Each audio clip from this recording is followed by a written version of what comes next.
Airport travel information. Dialogue for English learners. Excuse me, miss. I have a few questions about my travel plans. Can you help me out? Of course, I'm here at the information desk to assist you. What do you need help with? Well, first, I wanted to confirm my flight details. I'm traveling to London on Flight 432, but I'm not sure about the departure gate and the boarding time. Could you please check that for me? Certainly, sir. Let me just pull up the information for you.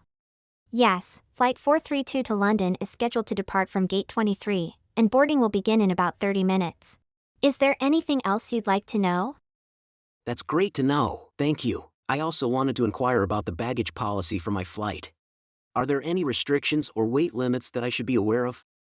Absolutely. The standard baggage allowance for your flight is one checked bag weighing up to 23 kilograms, or 50 pounds, and one carry-on bag not exceeding the dimensions of 56 centimeters by 45 centimeters by 25 centimeters.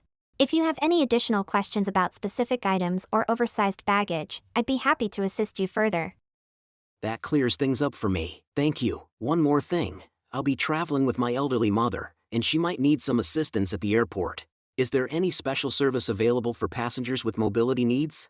Certainly, sir. We have a dedicated service for passengers with special needs. It's called the Special Assistance Program. It provides support such as wheelchair assistance, priority boarding, and dedicated staff to assist with navigating the airport. Would you like me to arrange this service for your mother? That would be fantastic. I appreciate your help. Please arrange for wheelchair assistance and any other necessary support to ensure her comfort during the journey. Not a problem at all, sir. I will make sure everything is arranged for your mother's convenience. Is there anything else I can assist you with? I think that covers all my inquiries for now. I truly appreciate your help and the excellent service you've provided. It has been a pleasure speaking with you. You're very welcome, sir. It was my pleasure assisting you. Have a wonderful trip to London, and if you need any further assistance during your journey, feel free to come back to the information desk. Safe travels!